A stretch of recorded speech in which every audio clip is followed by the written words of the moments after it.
mucha gente queda activa trabajando. después. Ahí entró el Pablo Gastaldi, que es otro de los coordinadores de la mesa. ¿Vos ves si se está grabando? Sigue grabando, sí. Perfecto, ya lo puse. Así cuando van ingresando ya van viendo la plataforma.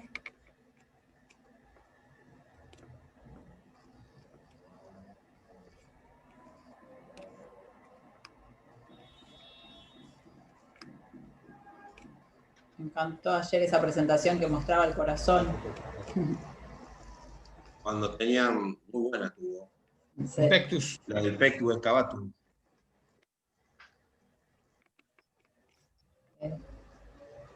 Ahora las cosas que hacen, ¿no? Increíble.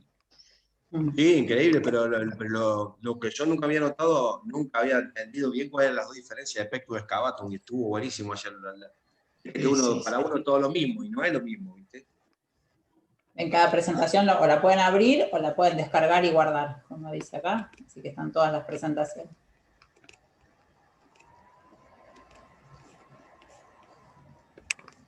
A mí lo que pasa es que este tipo de congresos siempre me molestan terriblemente porque acabo diciendo, no tengo ni idea de nada. Escucho a especialistas y digo, ¿cuánto saben? Pero que nadie se le ocurra preguntarme de eso.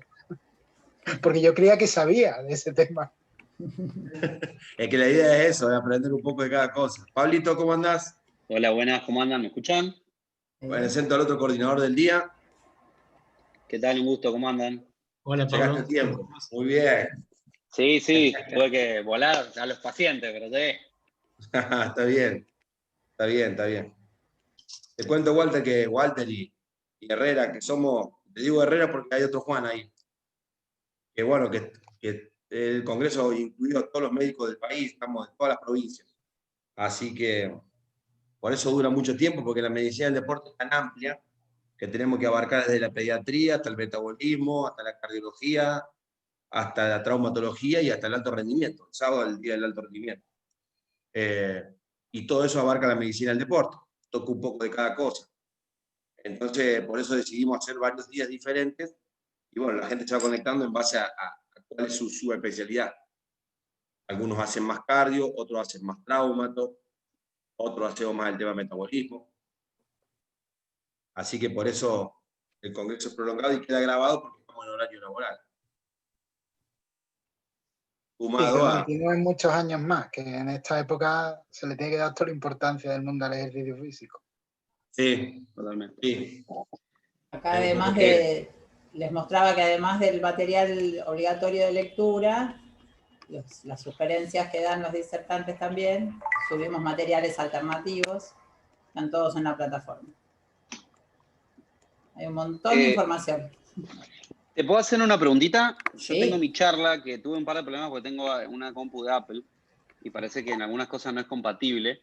Y quería saber si puedo dar, o sea, es un PowerPoint y me gustaría a mí poderlo controlar. Yo se lo pasé a Fabio, pero me gustaría saber cómo hago para subirlo en este tipo de plataformas. Sí. Eso si me lo pasás yo lo subo. Ya lo tengo, si no, si vos estás en la plataforma, tendría que corroborar. Me parece que no puedes agregarlo personalmente. Pero mi pregunta es, ¿yo te lo puedo enviar a ti en un mail ahora y vos me dejás que yo maneje el PowerPoint? No. No. Lo voy a tener que manejar yo. En la plataforma no. Listo, no hay problema, perfecto. Bueno, Fabio, no hay drama. Confío plenamente en vos. No, no tanto. No confío tanto. Mientras que no me digas nada raro de la No. Te voy a pasar una de largo nomás cuando te pongas. Conozco, pero no. Bueno, creo que estamos ya. Falta poquitito. Empezá la del punto, ¿sabés, Juancito? ¿Cómo? Empezá a las 18 puntos. Bueno, yo tengo y 56. ¿Estamos ahí? ¿Querés que empecemos ahora? Estamos ahí, no, espera un poquito más. Bueno, ¿qué tal? Buenas tardes. Fabio, ¿querés que pase el video que pasamos la otra vez? Dale, si te bajás 3 minutos de tu charla, lo pasamos. Dale. Pero no, lo hacemos ahora de arranque. Esperá que Hacelo dure. ahora, te estoy cargando. Dale para adelante.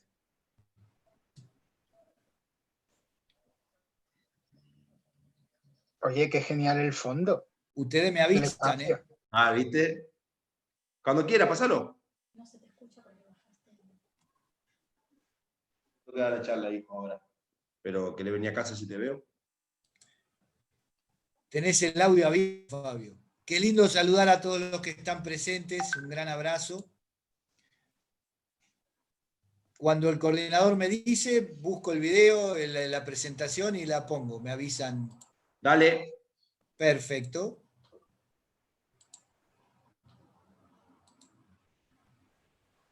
¿Se ve luz?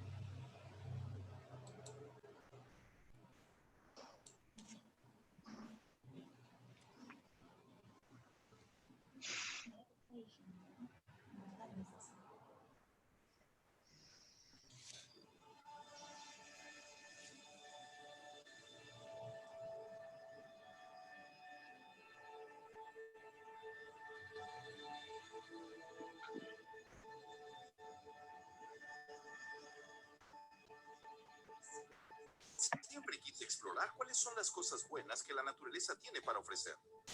Nutrilite tiene que ver con la única, así que hay un muy buen matrimonio entre Nutrilite y yo.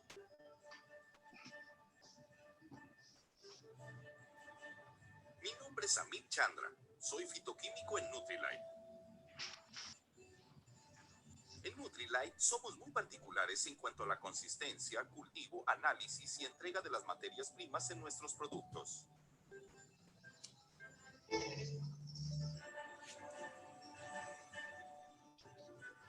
Controlamos la calidad de los ingredientes botánicos de Nutrilite desde la semilla hasta la etapa de suplemento. Si no tenemos la semilla correcta, no tenemos la planta correcta en crecimiento y es posible que no tengamos la cantidad correcta de fitonutrientes.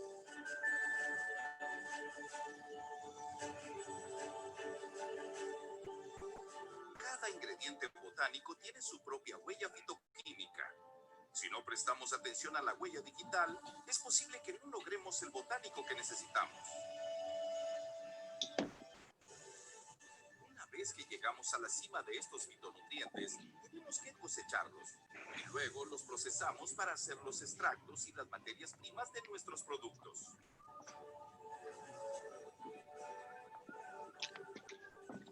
El proceso que aplica Nutrilite necesita de colaboración. Muchas personas trabajan juntas para garantizar que mantengamos la calidad en la etapa de suplemento.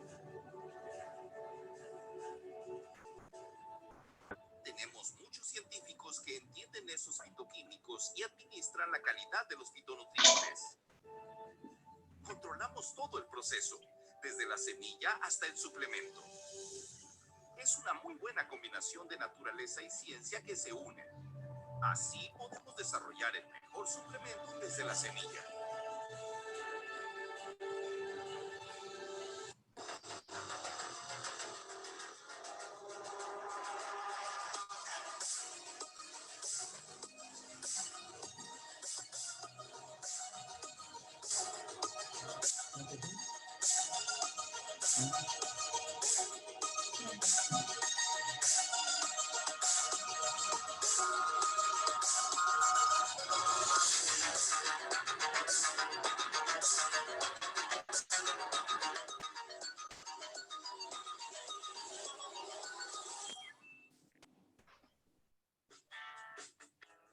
Me llamo Carolina Mitas y soy estudiante del primer año de profesora de Educación Física del Instituto ISCA. Elegí la licenciatura en Actividad Física porque está orientada a la prevención de la salud desde la actividad física. Sobre la carrera y sobre las instalaciones, lo que me sorprendió es el ambiente familiar, cómo me trataron todos, me sentí muy cómoda y esto me hizo decidir estudiar aquí.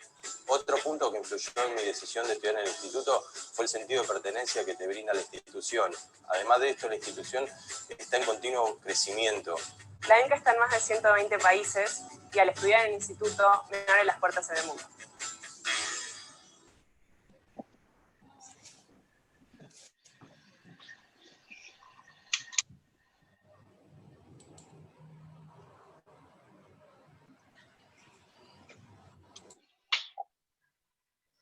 Bueno, Juan, adelante. Perfecto, gracias Fabio. Bueno, muy buenas tardes a todos. Vamos a dar comienzo a la primera etapa de la jornada de hoy, prescripción en patologías metabólicas, cáncer, autoinmunes y adultos mayores. Un agradecimiento y un reconocimiento especial al doctor Fabio Zita por ser el impulsor de este congreso, conjuntamente con el Instituto Universitario Inca. Y lamentablemente tengo la responsabilidad de recordarle a todos los expositores que cuentan con 10 minutos para su presentación, y cuando falten 2 minutos les voy a avisar para que hagan el cierre del tema, y después todo lo que les pueda quedar lo hacemos en la mesa redonda. Bueno, nuestro primer disertante de hoy es el licenciado Walter Suárez Carmona, de España, más precisamente de Sevilla. Es un gusto que esté con nosotros, Walter. Es graduado en fisioterapia, es entrenador especializado en patologías metabólicas como obesidad, diabetes, investigador de la Facultad de Ciencias del Deporte Pablo de Olavide de Sevilla, y miembro del grupo de trabajo Ejercicio Físico y Obesidad en el CEDO, que es la Sociedad Española para el Estudio de la Obesidad. ¿Estamos, Walter, preparados? Sí, bueno, bienvenido. Gracias. Cuando vos quieras.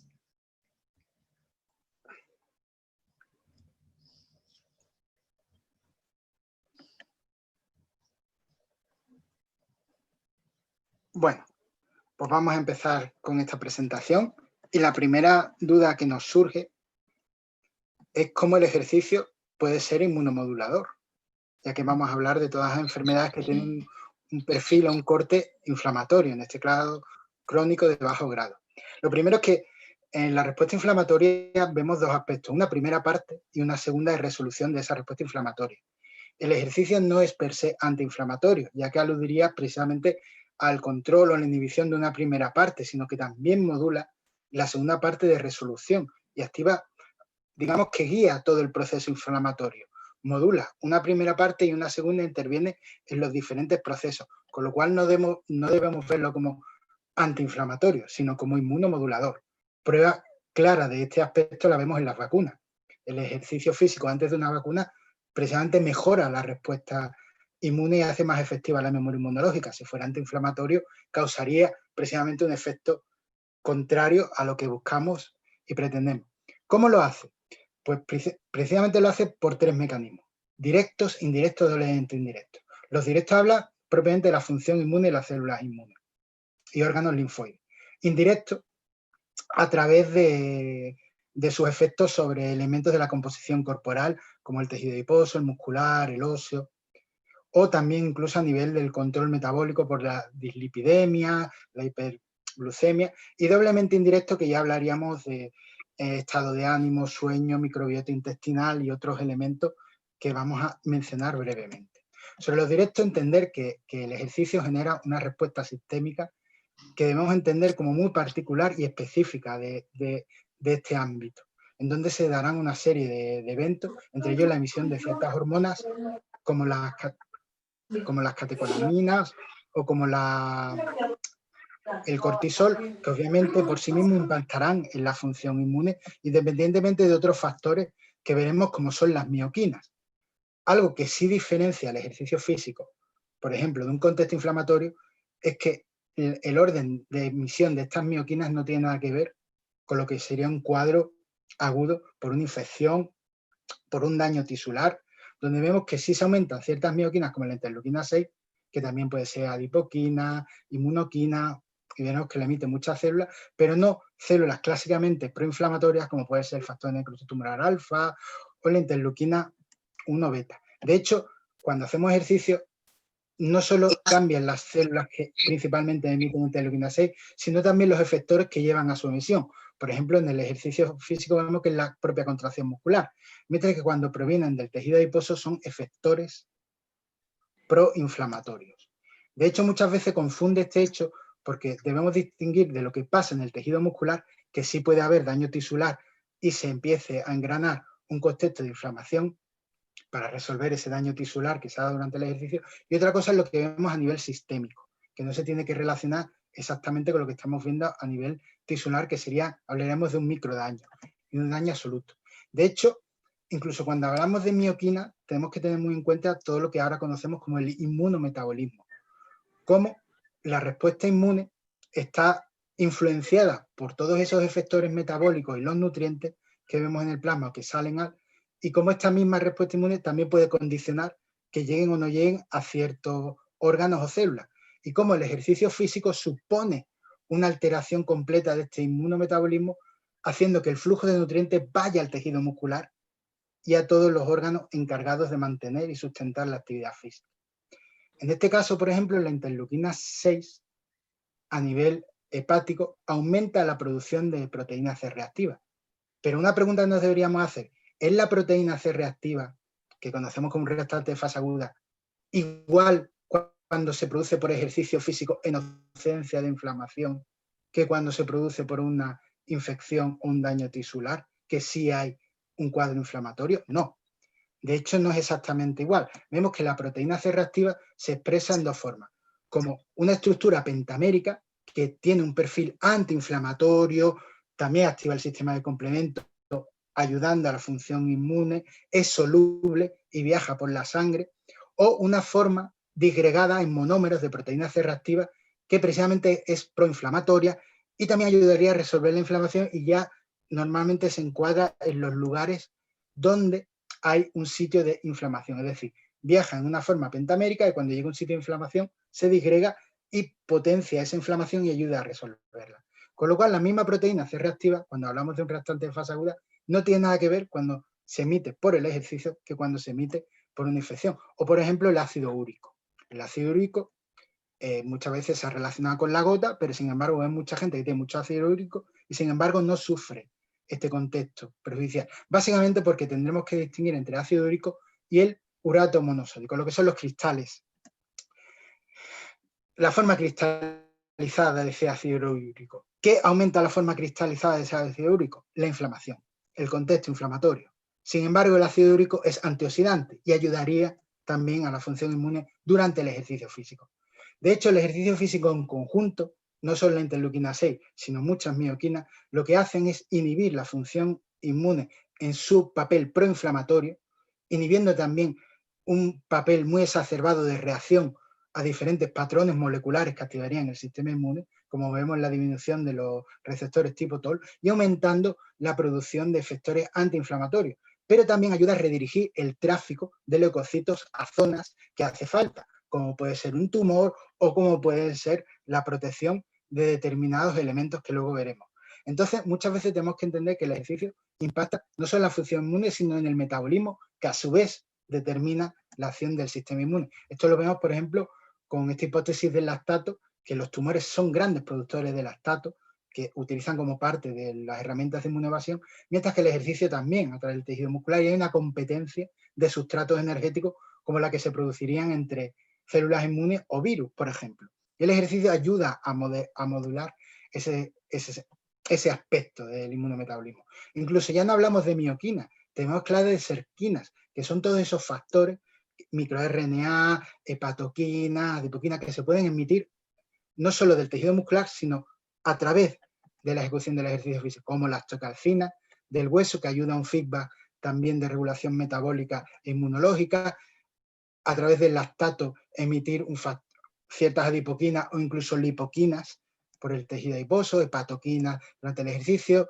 del hígado, que también participa el glucagón, o por ejemplo cuerpo cetónico, o incluso enzimas que participan como antioxidantes en la sangre. De hecho, lo que vemos regula la función inmune, no es antiinflamatorio per se, regula la función inmune, y esto lo vemos en el cáncer, a través de la epinefrina y otra serie de mioquinas que ayudarían a llegar. Incluso esta caída que vemos de células inmunes justo después del ejercicio físico, no es que haya una destrucción de estas células inmunes, es que se regulan y van dirigidas a proteger órganos como las mucosas, como los pulmones, como el intestino, y ayudan a protegernos de una posible infección, para que no caigamos enfermos justo después del ejercicio físico. Incluso ayudan a resolver la inflamación.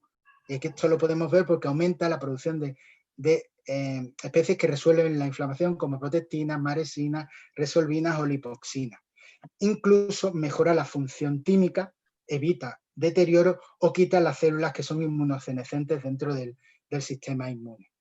Sobre los indirectos, pues obviamente esta triada de la salud mejora el hueso, el músculo, alivia la inflamación del tejido adiposo. Incluso sabemos que durante un contexto de inflamación crónica hay una mayor producción de leucocitos. A través de una caída de la leptina vemos que disminuye esta producción masiva de leucocitos para sustentar o dar fuego a esa inflamación crónica.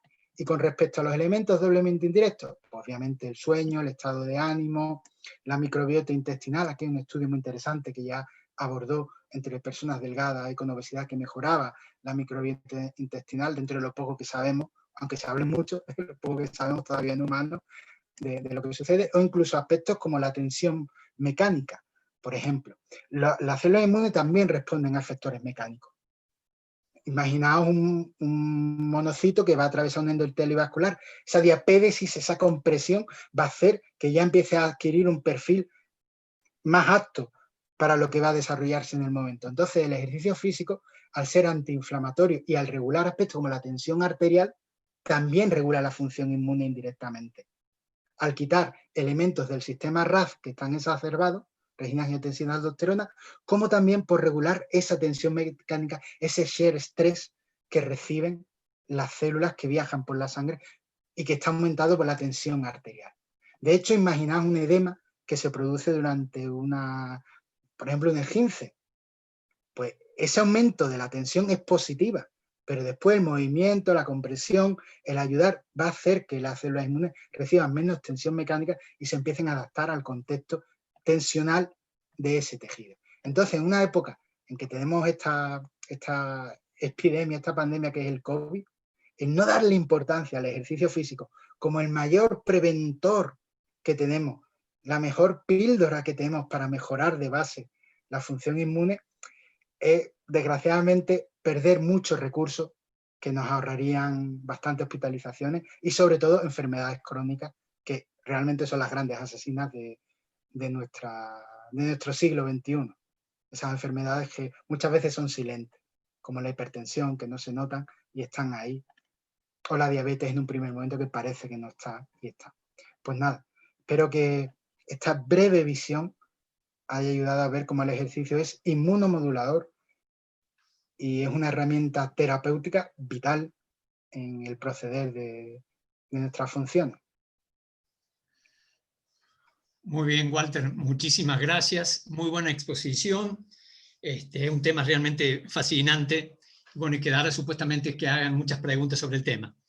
Seguidamente le vamos a dar la bienvenida al doctor Juan Manuel Herrera Navarro de México, que es médico cirujano, especialista en medicina del deporte, tiene una maestría en ciencias de la medicina del deporte, todos estos títulos otorgados por el Instituto Politécnico Nacional, diplomado en gerencia deportiva por la Universidad de las Américas de Puebla, diplomado en calidad total por el Instituto Tecnológico y de Estudios Superiores de Monterrey, Campus Ciudad de México.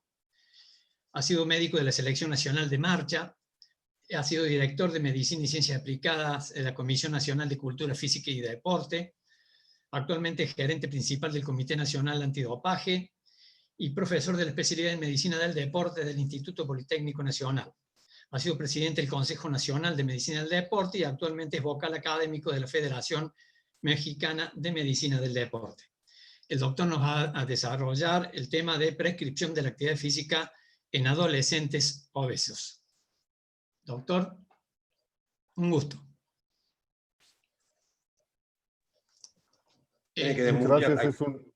Muchas gracias, es un honor para mí participar con ustedes en esta plataforma académica.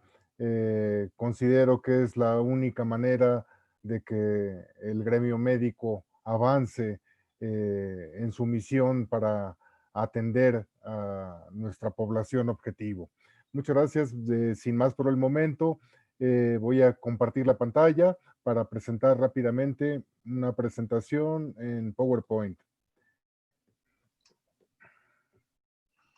Bien, el tema que nos ocupa es la prescripción del ejercicio en el adolescente obeso. En este sentido, en la actualidad, pues es una pandemia más el sobrepeso y sobre todo la obesidad y más en este grupo de etario, que son los adolescentes, principalmente es un grupo etario que nos merece la atención, toda vez de que estos adolescentes con estas patologías, con estos descarriamientos metabólicos, el hacer ejercicio puede ser iatrogénico. En ese sentido, las enfermedades crónico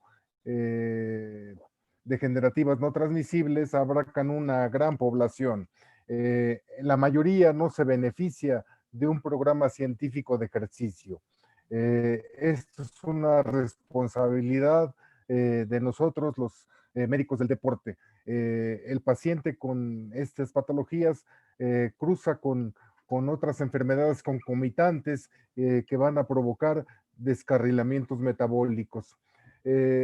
Quisiera yo hacer mención en este grupo etario, ocurre la adrenarquia, y esta va a estar medida por una regulación celular y hormonal principalmente, con la participación de la regulación nerviosa.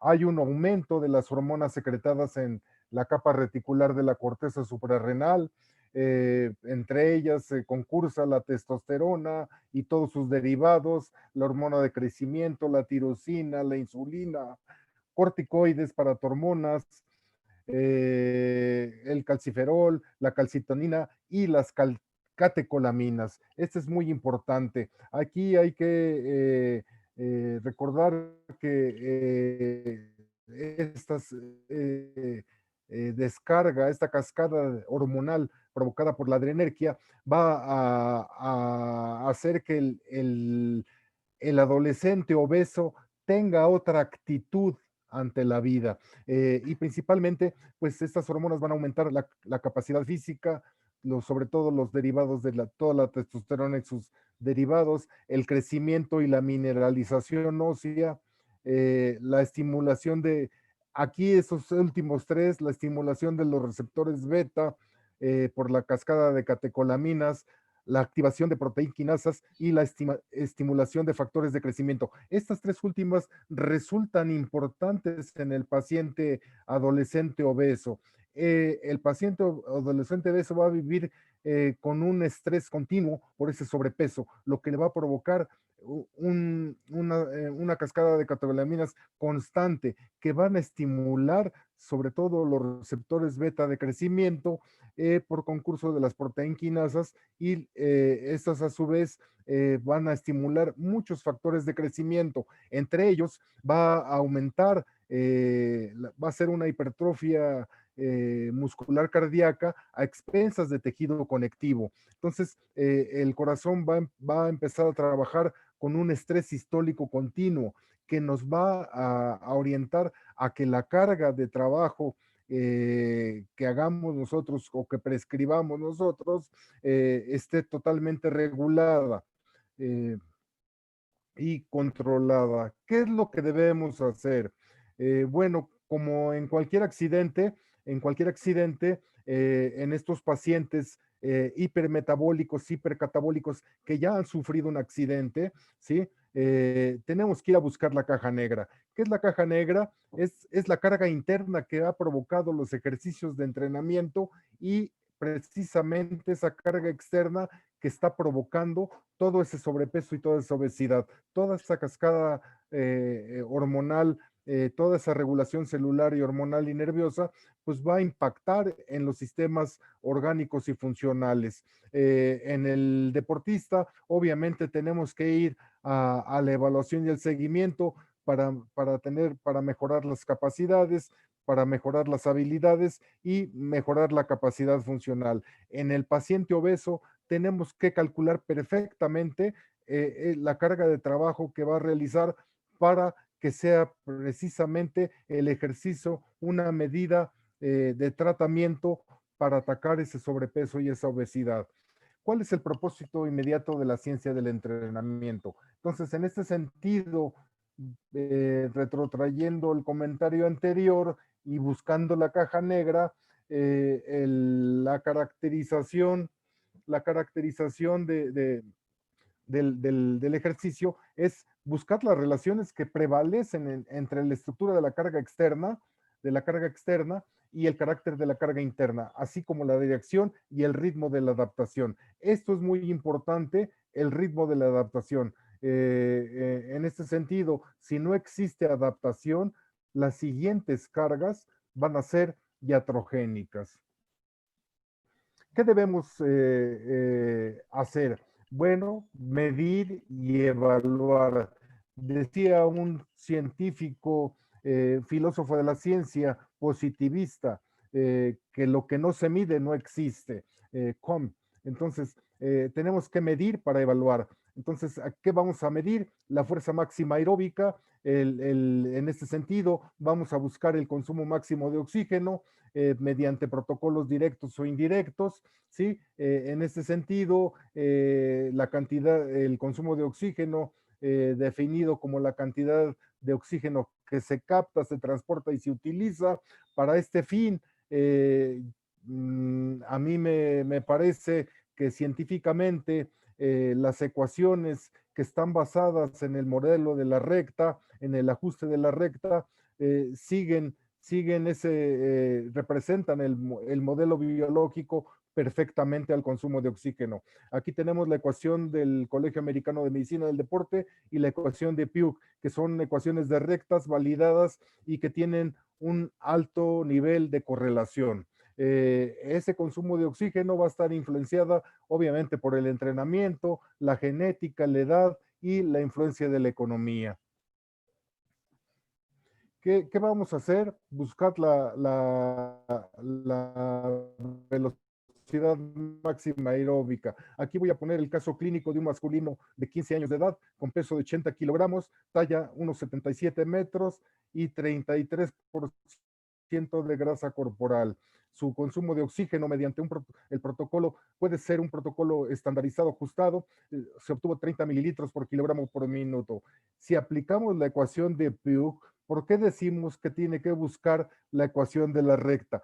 Porque el modelo biológico del consumo de oxígeno es precisamente la descripción de la recta. Entonces, podemos ahí nosotros trabajar y descargar los datos y buscar la velocidad aeróbica máxima. Para este sujeto sería 9.53 kilómetros por hora. Aquí vamos a trabajar convirtiendo las unidades y pasarlas a metros por minuto. En ese sentido, pues para ese consumo de oxígeno tendría que ser 159 metros por minuto. Sería la velocidad aeróbica máxima. Pero realmente este sujeto puede trabajar esta densidad de entrenamiento con esa potencia aeróbica máxima y con esa velocidad aeróbica máxima. Creo que no. Este sería una dosis, una carga excesiva si nosotros tomáramos algunos parámetros, algunos indicadores bioquímicos monitoreando esta carga de trabajo, se representaría una carga excesiva.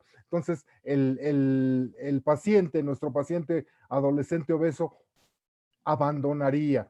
El análisis de la información y criterios de decisión. Primera parte es determinar la capacidad física teórica a una Power Work Capacity de 170, ese es un modelo teórico en la cual vamos a trabajar sobre la base de la línea ajustada del consumo de oxígeno. Entonces, se calculó en 3.1 litros por minuto, ¿sí? El consumo de oxígeno máximo se encontró en 2.4. Si nosotros transformamos estos valores en el índice de deterioro funcional, se encontraría 23% por abajo de lo que le correspondería. Sería una carga excesiva. Aquí ya está matemáticamente pues calculado esa carga. La segunda parte de la decisión es encontrar esa zona del consumo de oxígeno en donde el deportista o nuestro paciente tenga una capacidad estable. Y aquí la encontramos en una PWC de 130 que corresponde a 1.7 litros por minuto, ¿sí? Aquí ya es superior la capacidad del sujeto ante esta carga y a partir de ahí nosotros podemos encontrar la zona de prescripción del ejercicio. El consumo de oxígeno en la zona del estado estable es a 1.7 litros, su velocidad aeróbica serían 115 metros por minuto, su potencia aeróbica máxima 446 kilojoules por minuto y su gasto calórico de 8.5 kilocalorías por minuto. La densidad y la carga externa sería intensidad a 115 metros, el volumen no más de 30 minutos, sobre todo porque al aumentar el número de minutos, cualquier carga de trabajo aumenta la descarga de catecolaminas de 4.6 a 7.5 los niveles basales. La densidad de total por sesión de ella sería recorrer 1.725 metros en 15 minutos. ¿Sí? ¿Qué características, ya para terminar, de la densidad de la carga externa? Que sea progresiva, no extenuante, cuando menos 5 veces a la semana, y sesiones de carga de no más de 30 minutos. ¿Qué buscamos? Que el sustrato energético que se utilice sean las grasas, que disminuya el porcentaje de grasa corporal, los niveles de colesterol y todo el perfil de los lípidos, la frecuencia cardíaca y la tensión arterial. Que no produzca adrenalina el ejercicio por sí, que aumente el consumo de oxígeno y sobre todo nos metemos al terreno de la epigenética, que disminuya la metilación de algunas unidades básicas del ADN, como el dinucleótido CPG, que provoca la duplicación del ejercicio. Esta influencia negativa del estado obeso sobre las mediciones del campo de la aptitud cardiovascular han sido generalmente consideradas al sobrepeso. Muchísimas gracias por su atención. Muy bien, muchas gracias, Juan Manuel. Excelente ponencia. Bueno, a continuación lo tenemos al doctor Fabio Città, que es el presidente de la Federación Argentina de Medicina del Deporte, médico máster en actividad física para la salud, miembro de la Sociedad Argentina de Obesidad y vocal de la Confederación Sudamericana de Medicina del Deporte. Desarrollará el tema mioquinas y lipoquinas contra medicación en sistema metabólico. Fabio, cuando quieras. Perfecto. Gracias, Juan. Bueno, un gusto las charlas anteriores. Agradecerle a todos la presencia. Bueno, y seguimos con el tratamiento del metabolismo, la importancia de la actividad física en el metabolismo. Básicamente esta charla lo que busca es hacer un hincapié en que el medicamento más importante del cuerpo, el medicamento más importante que tiene el ser humano es el mismo, y la actividad física es la herramienta. El metabolismo humano funciona de la siguiente manera. Cuando uno ingresa alimentos, ese alimento viaja por la vena porta, el páncreas ayuda en lo que es la absorción de ese medicamento, pero también la utilización de ese alimento, pero también la absorción y la utilización. El hígado se va a encargar de distribuirlo en base a las necesidades. ¿A las necesidades de quién? A las necesidades del tejido muscular. Y todo lo que el tejido muscular no utilice va a ser depositado en grasa. Ningún organismo normal, salvo cuando tenemos diabetes, nos produce pérdida de energía como es la glucosuria. Por lo tanto, todo lo que se oferta y demanda es lo que va a hacer a que el organismo sume grasa, ¿está bien? O aumente la masa muscular, o disminuya la grasa o disminuya la masa muscular. Funciona por oferta y demanda. Oferto mucho alimento y demando poca energía, se me acumula grasa. Oferto poco alimento y demando mucha energía, disminuye la cantidad de grasa, de reserva de grasa, y aumenta el tejido muscular. Por lo tanto, la fisiopatogenia, el síndrome metabólico, no tiene una cuestión hereditaria 100%, sino que es un balance energético positivo, o sea, como más, que perdura en el tiempo, y este balance produce un acúmulo de grasa que termina siendo perjudicial para la salud, por la cantidad de grasa, por la ubicación de la misma, y también por la historia metabólica del individuo. Esto no es para esta charla, pero hay individuos que son capaces de tener mucha mayor cantidad de grasa porque se criaron con grasa, y hay individuos que son capaces de tener menos cantidad de grasa porque se criaron magros. A todo esto se le suma una disminución de la masa muscular. Y esto no va a producir lo que es el síndrome metabólico. Aumento de los triglicéridos en sangre, en plasma, lo que nos produce un depósito y aumento de las placas de colesterol. Aumento de la resistencia a la insulina porque sobra glucosa. ¿Tá? Elevados niveles de colesterol malo. Hipercoagulabilidad o estado trombótico, hipertensión arterial. Fíjense lo que produce un acúmulo en las grasas viscerales. Este acúmulo de grasas viscerales, y no voy a entrar tan fino en las lipoquinas, el acúmulo en las grasas viscerales produce una hipertrofia del adipocito. Esta hipertrofia del adipocito produce un estado proinflamatorio con una disfunción endotelial. Este estado proinflamatorio con un adipocito que interfiere en la cascada de la formación de óxido nítrico produce hipertensión arterial.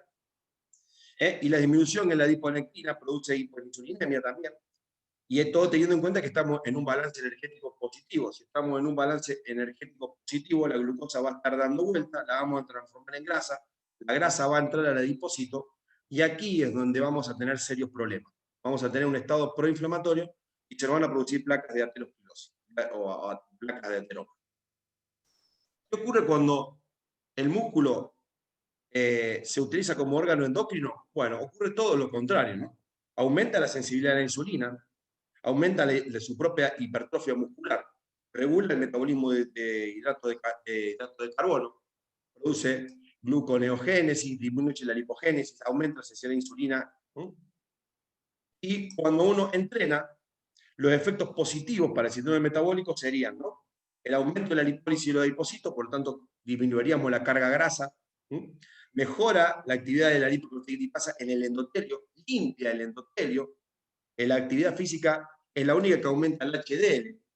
Tanto los kilomicrónicos como la LDL llevan grasa a los adipocitos, mientras que todos sabemos que las HDL son las que limpian las grasas de los adipocitos.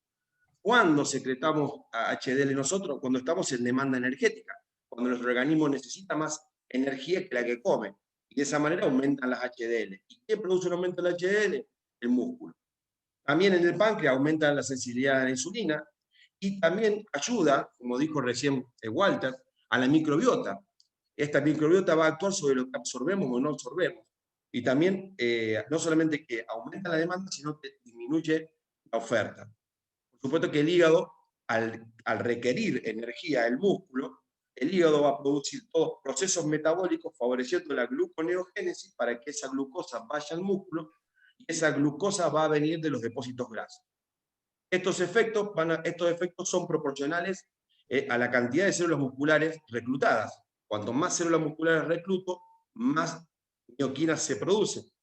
Y la cantidad de células musculares reclutadas son directamente proporcionales al nivel del estímulo diario. Cuanto más estímulo diario tengo, más células musculares tengo, ¿está?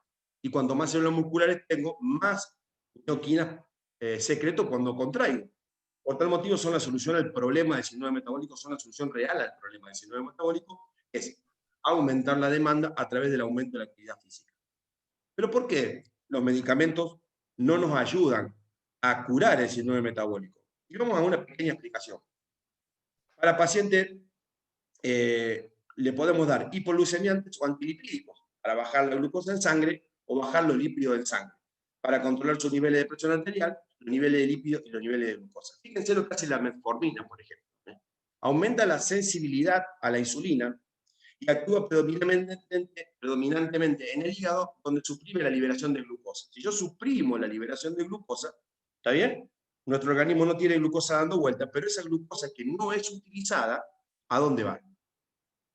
Bien, la tiazolidandona disminuye la producción de glucosa hepática, prolongando la función de las células beta. Ahora, si yo como y me sobra glucosa y mi hígado no sintetiza glucosa, esa energía, ¿a dónde va? Se producen lípidos. Ahora, porque tengo los lípidos altos, que utilizo estatinas y otros medicamentos para bajar el nivel de lípidos. ¿Por qué hacen estos medicamentos? Porque actúan favoreciendo inhibiendo la producción de colesterol y de triglicéridos y favoreciendo la utilización de los mismos. Por lo tanto, entramos en una paradoja. Voy un poquito rápido, después cada uno lo puede ir viendo. Los hipoglucemiantes aumentan la utilización de glucosa para disminuir, aumentan la utilización de glucosa en el músculo, disminuyendo su síntesis, pero si esa glucosa no se gasta, se transforma en lípido, se deposita.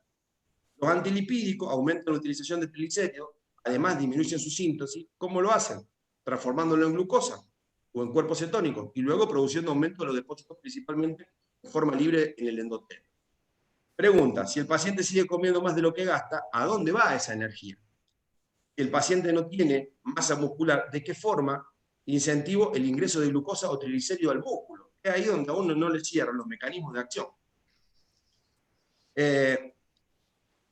Ahora salieron nuevos medicamentos, y estos son los únicos medicamentos que podrían favorecer esa oferta y demanda, porque, por ejemplo, estos nuevos inhibidores de la reabsorción de la glucosa, ustedes recuerden que cuando filtramos glucosa, se filtra y el túbulo proximal la reabsorbe.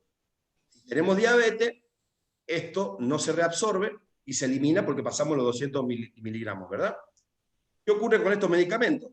Estos medicamentos consiguen una inhibición en este punto, por lo tanto, en personas no diabéticas o diabéticas, cuando uno come, la glucosa en vez de ser reabsorbida, se elimina por orina.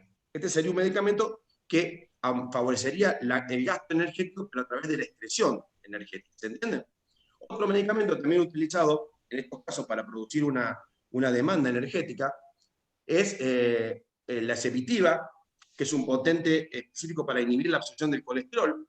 Pero esto después con el tiempo se comprobó de que el colesterol en realidad el cuerpo humano lo sintetiza. Por más que yo coma sin colesterol, las grasas se van a sintetizar y van a terminar con colesterol malo dando vuelta, por así decirlo. Es mucho más fino el proceso.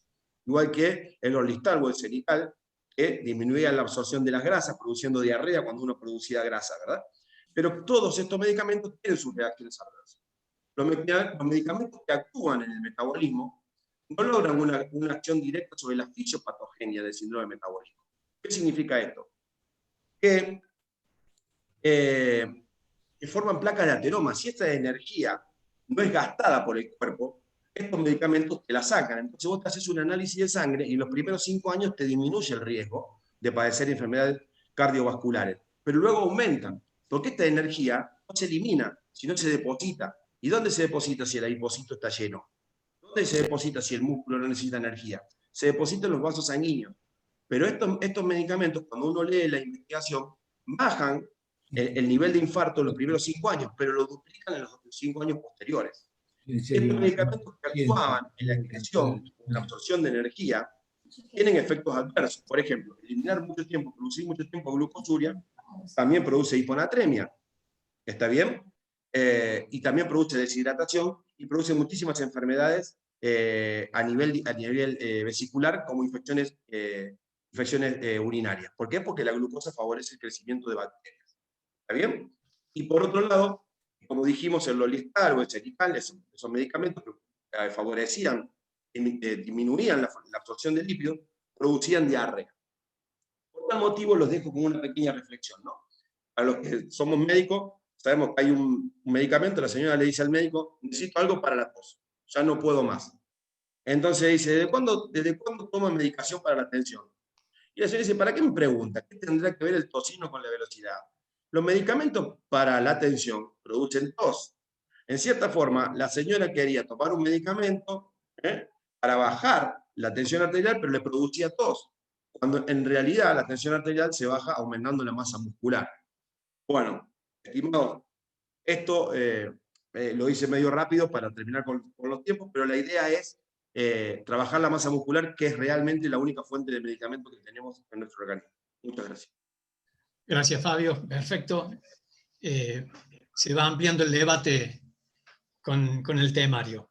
Bueno, finalmente, como cierre de la primera etapa, se tratará el tema de avances sobre el tratamiento en diabetes, que va a estar a cargo de la doctora Luciana Valenti. Es médica especialista en nutrición con orientación a la obesidad, egresada de la Escuela de Diabetes de la Sociedad Argentina de Diabetes. Es coordinadora del Programa Nacional de Diabetes y Servicios de Salud de la Dirección de Enfermedades Crónicas No Transmisibles del Ministerio de Salud. Coordinadora en el proceso de elaboración de la Guía Nacional de Obesidad en Adultos y de las guías alimentarias para la población argentina del Ministerio de Salud de la Nación. Es integrante del Comité Ejecutivo de la Red de la Actividad Física de las Américas, de Rafa Pana, y responsable del eje Alimentación y Actividad Física de la Red Argentina. Bueno, muchas gracias. ¿Me escuchan bien? ¿Se ve la pantalla? Bueno, perfecto. Bueno, qué difícil en 10 minutos hablar sobre algo tan inmenso como la diabetes. Voy a plantear 3 partes de esta charla y claramente se complementan con las líneas que trabajaron mis compañeros en las exposiciones y en las ponencias anteriores. La primera parte de esta charla, yo quiero hacer referencia a dónde estamos parados. Si sacamos una radiografía hoy de la Argentina, vemos que las encuestas nacionales nos muestran que más del 64% de los adultos tienen exceso de peso y son inactivos físicamente, que la prevalencia de obesidad en niños, niñas y adolescentes, de obesidad y sobrepeso, es de aproximadamente el 40% de estos niños, que solo el 16,9% al 2018 de estudiantes entre 13 a 15 años cumplieron con la recomendación de ser físicamente activos y cumplir 60 minutos de actividad física por diaria durante los últimos 7 días, y que cuando hablamos de diabetes decimos que casi el 12,7% de las personas adultas se conocen con condición de diabetes con azúcar alto o con diagnóstico confirmado. Quiero hacer este mapa para que veamos la complejidad del tema y cómo se va relacionando cada uno de estos conceptos. Empecemos con algunos supuestos. El cuerpo humano está diseñado claramente para estar en movimiento y la actividad física forma parte fundamental del estilo de vida saludable. Sus beneficios son múltiples. La inactividad física se asocia a enfermedad, el sedentarismo es enfermedad y claramente el ejercicio es medicina. Todas las personas con diabetes tienen dentro de sus pilares de tratamiento a la actividad física. Todas las guías y protocolos para el manejo de personas con diabetes la jerarquizan y la promueven, pero aunque sabemos que esto está muy lejos del ideal, porque los pacientes con enfermedades crónicas tienen poca adherencia a los tratamientos y a las propuestas terapéuticas por los equipos de salud. Cuando pensamos en diabetes, el proceso de salud de enfermedad, vemos cómo podemos intervenir en varios aspectos o en varios momentos. Desde la prevención primaria, cuando todavía no apareció, desde la prevención secundaria, cuando ya está instalado y lo usamos de manera terapéutica, o en prevención terciaria, cuando aparecen las complicaciones y necesitamos trabajar una rehabilitación. Y cuando vemos la historia natural de la diabetes, pensemos dónde estamos parados y veamos cómo es esta evolución. Al momento del diagnóstico, nosotros perdimos por lo menos 10 años, cuando hablamos de diabetes tipo 2, 10 años de función alterada de la célula beta, de resistencia a la insulina y de aumento progresivo de la glucemia. Y digo, las complicaciones macrovasculares ya se empiezan a gestar en este momento. Piensen entonces, en este gráfico anterior, todos estos momentos que nosotros podríamos aprovechar para intervenir desde la actividad física. Y entonces el ejercicio, ¿sí funciona? ¿Qué evidencia tenemos? Y claramente en prediabetes conocemos un montón de estudios que no son nuevos, son de mucho tiempo, como el de aquí, el finlandés, el de PP, el de India, y en todos estos trabajos hay una disminución de 40 al 58% de riesgo de diabetes 2, solo con cambios en el estilo de vida, utilizando al ejercicio como estrategia preventiva y terapéutica, más que un medicamento, como decíamos recién, porque no nos termina de cerrar desde lo fisiopatológico el dar un medicamento, termina siendo un paliativo. Con actividad física sabemos que las personas tienen mejor control glucémico a corto y a largo plazo. Este beneficio es mayor con ejercicios aeróbicos y de resistencia, y sabemos que en relación a los factores de riesgo cardiovascular, para la diabetes las causas cardiovasculares son las principales causas de mortalidad.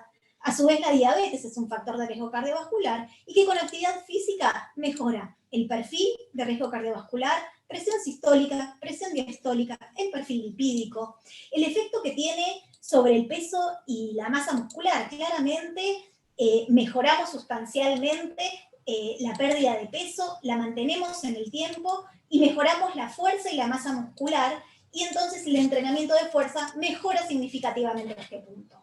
Cuando hablamos de los biomarcadores, y ya mis compañeros lo fueron tocando en ponencias anteriores, pero recuerden que los pacientes con diabetes, en realidad los pacientes con enfermedades crónicas, son por definición personas inflamadas. Y entonces ese es el mecanismo fisiopatológico que nosotros tenemos que solucionar o que paliar. Esa es la raíz. Nosotros estamos viendo solo la punta del iceberg dando medicamentos. En cambio, con la actividad física y con el ejercicio, todos estos parámetros mejoran. Obviamente, a mayor duración de la sesión y más número de sesiones, más eficaces estas intervenciones. Cuando hablamos, por ejemplo, en diabetes, de complicaciones microvasculares, la microcirculación, bueno, sabemos que en diabetes hay alteración del endotelio, más rigidez de la pared vascular, disminución de la densidad capilar. Menciono un estudio muy conocido, el ADVANCE, en donde vemos los efectos de la actividad física sobre la microcirculación y las complicaciones, y claramente en actividad física moderada y vigorosa hay menor riesgo de complicaciones microvasculares por diabetes.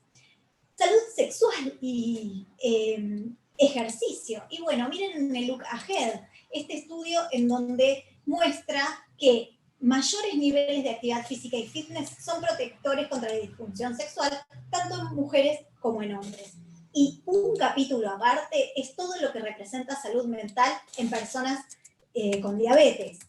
Depresión, trastornos de ansiedad, alteraciones de la autopercepción, disminución cognitiva, aislamiento social, todos beneficios claramente fortalecidos en relación a que estas personas sean más activas y realicen actividad física.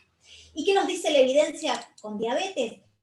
Que en diabetes el ejercicio, porque mejora la función mitocondrial, porque el músculo produce estas mioquinas, que son moléculas responsables de muchos de estos beneficios del ejercicio, porque aumenta el funcionamiento de los receptores de la insulina y el transportador de glucosa. Muy sintéticamente, vemos cómo actúa el ejercicio a través de la contracción y el aumento de calcio intracelular y la translocación de GLUT4, que son los transportadores en la membrana de la glucosa, y además activa al receptor de la insulina. El músculo, dijimos, se comportaba como un órgano endocrino, y ya mencionaron todos los efectos de todas estas mioquinas que pueden actuar de manera endocrina, autocrina y paracrina en cada uno de estos lugares, favoreciendo el estado de salud de las personas, claramente relacionada con mejores desenlaces y menos complicaciones. La persona que hace actividad física y tiene diabetes se muere menos y vive mejor, tiene menos complicaciones y vive más. Y por último hablamos de las mitocondrias. Y la mitocondria es el lugar claramente donde se flexibiliza el metabolismo, y entonces cuando hacemos actividad física activamos a la carnitina aciltransferasa para que capte ácidos grasos del citoplasma que entren en el retículo endoplasmático, y entonces haya consumo de energía con producción de calor y menos síntesis de ácidos grasos. Y sabemos que cuando no somos activos nuestras mitocondrias están disfuncionales, y esto no ocurre. Lo nuevo, y bueno, lo nuevo es la última edición de la Diabetes Care, del Congreso Americano de Diabetes del 2020, en donde publican las recomendaciones con sus niveles de evidencia. No cambian mucho a lo que ya sabemos en niños y adolescentes con diabetes 1 y 2, e incluyo la prediabetes dentro de estas recomendaciones, y es algo que tenemos que empezar a visibilizar, porque les dije que las complicaciones macrovasculares empiezan a gestarse en esta etapa, y podemos hacer mucho con estos pacientes, podemos ayudarlos mucho y mejorarles mucho el pronóstico. Bueno, los 60 minutos para niños y adolescentes, para los adultos, diabetes tipo 1 y 2, y esto con nivel de evidencia C para los diabéticos tipo 1 y B para los diabéticos tipo 2, los clásicos 150 minutos o más de actividad física moderada aeróbica, en días en general no más de 2 consecutivos sin actividad. Claramente las duraciones más cortas tienen más adherencia y pueden ser muy útiles, sobre todo en personas jóvenes y sin complicaciones, y acá entra a jugarse quizás el HIIT o alguna de estas nuevas disciplinas. Adultos con diabetes tipo 1 y tipo 2 deben participar de 2 a 3 sesiones a las semanas de ejercicio de resistencia, también en días no consecutivos, con los mismos niveles de evidencia, C para diabetes tipo 1, B para diabetes tipo 2. También un gran apartado, esta guía nos menciona disminuir el tiempo de comportamiento sedentario, y acá pone una recomendación de estar sentado mucho tiempo interrumpido cada 30 minutos para obtener beneficios de glucosa en sangre. Además, se recomienda entrenar la flexibilidad y el equilibrio entre 2 a 3 veces por semana para adultos mayores con diabetes, sobre todo si hay neuropatía como complicación. Y acá aparece el yoga, el tai chi, como disciplinas que se pueden incluir según las preferencias individuales para aumentar flexibilidad, fuerza muscular y el equilibrio en estos pacientes, con un nivel de evidencia C. Bueno, por último, les quiero mostrar,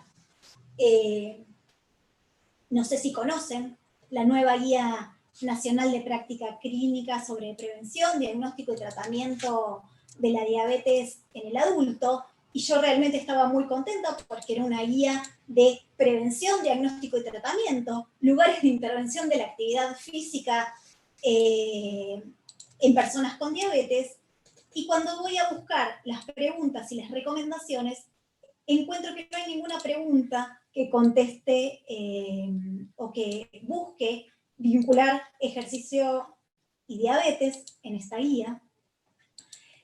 Sabemos que la actividad física, como dice la guía, en un anexo práctico es un componente clave para prevención y tratamiento, y entonces me pregunto, como reflexión, si la perspectiva es mala, si los datos nacionales no son alentadores, si las enfermedades crónicas están avanzando y todavía no estamos contemplando los estragos que va a dejar el COVID, la sindemia entre la obesidad, el COVID, el sedentarismo y la diabetes.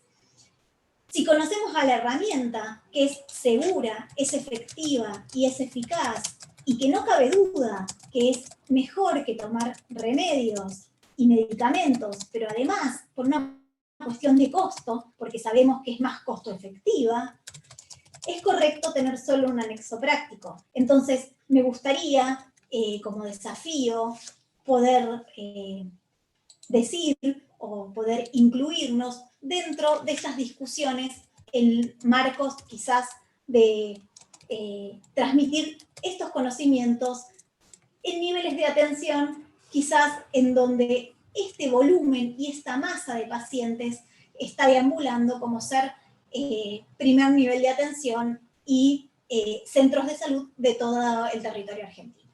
Bueno, nada más, muchas gracias. Bueno, muchas gracias, doctora Luciana Valenti. Bueno, Fabio, Pablo, coordinadores generales, podemos dar abierta a la mesa redonda. Yo he visto unas preguntas, si quieres que se las emita ahí, se las diga, se las pregunte. Sí. Dale. Bueno, una es para el doctor Juan Manuel. Dice, ¿podrías medir el consumo de oxígeno según el nivel de respiración del individuo?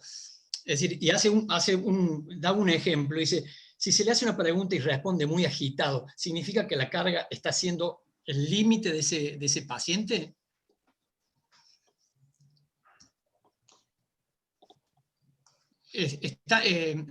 Fíjate, Adriana, que está muteado el doctor. Ahí se mutea. Perdón. Para poder prescribir ejercicio, hay que medir y evaluar. En este sentido, las pruebas de esfuerzo directas e indirectas, sobre todo las que están basadas en modelos matemáticos ejemplificados por la ecuación de la recta, ¿sí? Y que tienen un índice de correlación alto, cercano a 1, es donde podemos inferenciar en el trayecto del consumo, del estado estable del consumo de oxígeno, por modelos indirectos, podemos calcular también con otro modelo matemático, ¿sí? Específicamente con la ejecución del método de los mínimos cuadrados, podemos encontrar la velocidad de prescripción del ejercicio determinando la intensidad. Esa intensidad la vamos a encontrar cuando sea favorable al deportista, conociendo la PWC, ya sea en 110, 130, 150, 170. Calculamos el índice de deterioro funcional y trasladamos al modelo matemático para encontrar la velocidad aeróbica prescrita. Aquí lo que estamos buscando en estos modelos matemáticos es que podamos trasladar los valores sobre la recta ajustada, sobre ese modelo matemático que tiene un índice de correlación cercano a 1, que es prácticamente idénticamente proporcional. Conforme crece la intensidad, crece la velocidad. Entonces, en ese sentido, podemos nosotros, sin temor a equivocarnos, disminuyendo la incertidumbre, podemos prescribir una zona de ejercicio que tenga esas características. En este caso, lo que comentamos fue la ecuación de Puig, en la cual nosotros despejamos la velocidad y podemos encontrar la velocidad de prescripción, o puede ser calculada mediante el ajuste del método de mínimos cuadrados en el ajuste de la recta. Gracias. Fabio, te preguntaban si estaba contraindicado que los pacientes que tienen síndrome metabólico se le indicara un ayuno prolongado. ¿Ayuno prolongado o ayuno intermitente? Hablaron de un ayuno prolongado, pero yo creo que puede ser que se refiere a un ayuno intermitente también. Sí. Bien. Y bueno, partiendo de la base y volviendo a la filogenética y a lo que es la genética humana, recordemos que nosotros estamos viviendo al lado de una heladera hace muy poco tiempo, hace solamente 100 años, 150 años. Antes vivíamos tratando de cosechar a mano, pero mucho tiempo antes fuimos recolectores y cazadores, viviendo en cavernas, y cientos de miles de años fuimos recolectores y cazadores. Nuestra genética está preparada para recolectar, cazar y comer a la noche, cuando nos podíamos juntar en las cavernas, en comunidades, y comían solamente una vez al día una comida fuerte, que era la comida de la noche. Por lo tanto, el cuerpo humano está realmente preparado para los ayunos. Y si vamos al concepto real de lo que es el síndrome metabólico, que es cuando el hombre podía comer más, generaba una insulinoresistencia para tener grasa, y cuando venían periodos de menos comida, esa insulinoresistencia cambiaba y nosotros utilizábamos las grasas.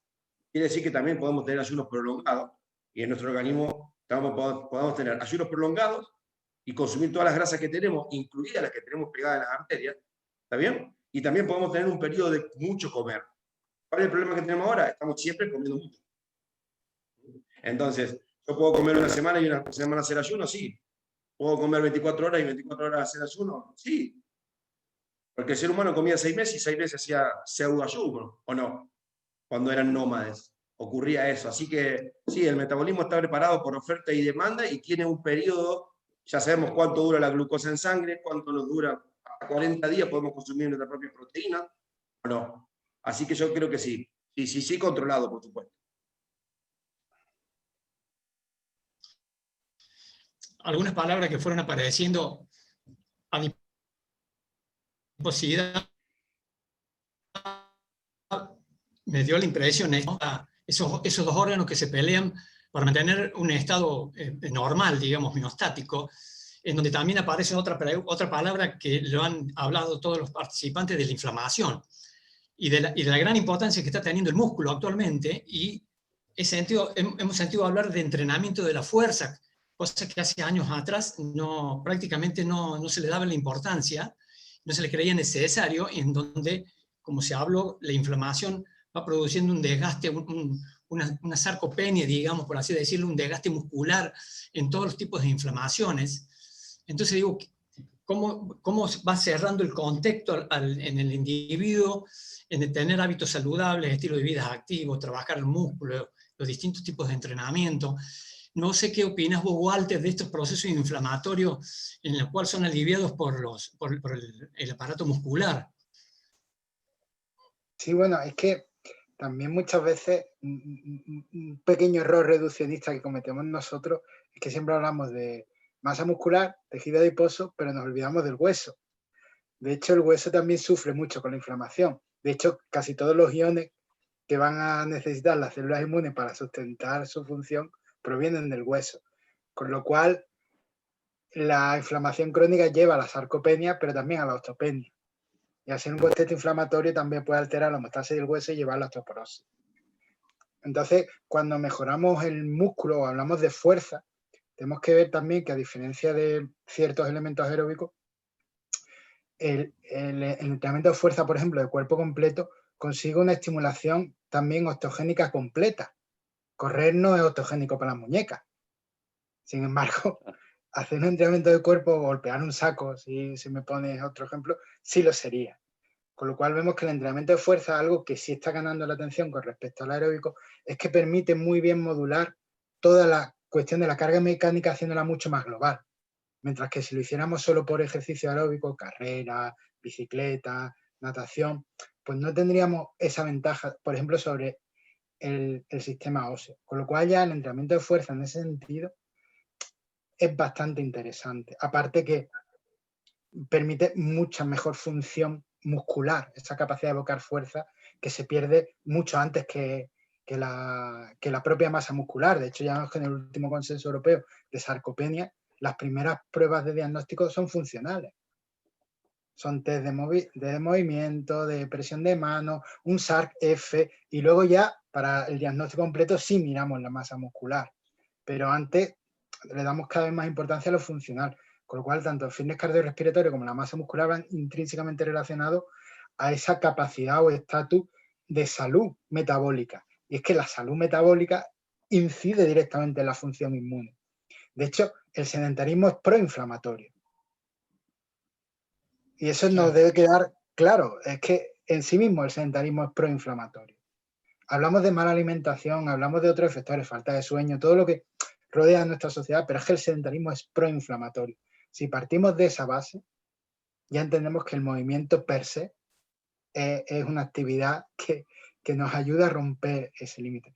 Con lo cual muchas veces ni siquiera hablaría de lucha, hablaría de normalización. Que nos hemos tenido que inventar el ejercicio físico, que el ejercicio físico no debería existir. Debería existir la actividad física y el ejercicio físico solo para el rendimiento, pero no hemos tenido que inventar el concepto de ejercicio físico para aplicarlo a la clínica. ¡Qué barbaridad! ¡Qué barbaridad! Sí, realmente. Yo le escuchaba muy atento a la doctora Luciana Valenti hablar de recomendaciones de hacer distintas actividades físicas recomendadas por las grandes instituciones, que no solamente le daba, digamos, un objetivo dentro de lo aeróbico y también en la fuerza, sino que también hablaba del rol de combatir el sedentarismo, es decir, ese comportamiento de estar ahí sentado prácticamente con un gasto metabólico ínfimo. Entonces es como que, me parece, no sé, creo que la doctora... me gustaría que me amplíe esto y me explique que ella entonces divide como que nosotros necesitamos hacer una actividad física que podría ser el ejercicio, pero una cuestión programada, y también que sería hacerlo activo el individuo, y también tratar de evitar, por el otro lado, que esa persona no esté mucho tiempo sentada con su PC, porque son dos cosas que van corriendo en paralelo y tienen distintos mecanismos de acción, y puedo producir mucha actividad, un individuo muy activo, puede ser sedentario porque esté mucho tiempo sentado. Y ahí es como que los eventos fisiológicos no se suman, sino se contrarrestan. No sé qué opinas vos, Luciana. Sí, exactamente. Sí, no, exactamente. Creo que tenemos que tener bien claro que cumplir con las recomendaciones de actividad física para la salud no nos exime de no ser sedentarios. Y entonces podemos hacer un cruce de matriz en ser muy activos y poco sedentarios como la mejor combinación, pero también la peor combinación puede cumplir las recomendaciones y ser sedentario, porque como decíamos, los mecanismos y las vías metabólicas que se activan por un lado cumpliendo las recomendaciones y por otro siendo sedentarios, son diferentes, pero son, digamos, sinérgicas si no llegamos a cumplirlas. Entonces, claramente, por mucho tiempo prestamos mucha atención en cumplir estas recomendaciones, incluso superarlas, y no quedarnos con los 150 minutos de actividad física y llegar a los 300 quizás, pero lamentablemente un día habitual de muchas personas, pensemos en un escolar, en un oficinista, en niños en donde están escolarizados todo el día y tienen pocos espacios de movimiento, de recreo, y están sentados, bueno, esas personas son sedentarias y la recomendación claramente no alcanza. En esta encuesta que yo les mostré muy rápidamente, que es la encuesta mundial de salud escolar, mostraba también datos de niños que permanecen sentados. Midieron eso, midieron cuánto tiempo permanecen sentados los niños. Bueno, los datos son alarmantes y quizás tenemos que prestar atención en que año tras año y corte tras corte estas encuestas, los números van empeorando. Entonces, tenemos la evidencia, conocemos los mecanismos, hagamos acciones concretas. Perfecto. De 10. Juancito, estamos en tiempo ya. Estamos en tiempo de dejarlos a todos en paz. Sí. Al felicitar a quienes trabajan el músculo. Perfecto. Bueno. Ha sido un gusto haber compartido con ustedes esta primera etapa de la jornada. Un agradecimiento eterno a Juan Manuel, a Walter, a la doctora Valenti, a vos, Fabio, bueno, Pablo, también, que soy uno de los coordinadores. Me toca. Ha sido muy amena. Había que poner reservas para poder hablar ahora. Muy bien. Bueno, muchísimas gracias a todos. Muchas Perfecto. gracias. Muchas gracias, Juan, gracias. Brillante la modulación, Juan. Brillante, te agradezco en el alma, Juancito. Gracias, Juan Manuel, gracias, Walter. Gracias, Walter. Gracias, doctora. Pablo, vamos dando el paso a Mauricio para la mesa 2. Mauricio. Amigo, ¿cómo va, Mauricio? Buenas tardes. Un gusto de conectarnos con todos. Habla más fuerte. Comenzamos con la mesa 2. Perdón, ¿no se escucha bien? Espera, voy a ver si puedo mejorar el audio. Un segundito. Voy a ver si puedo hacer una pequeña maniobra ahí para mejorar el audio. No se lo escucha, Mauricio. No, ahí le toco. Dale, habla fuerte nomás. Después lo modifica.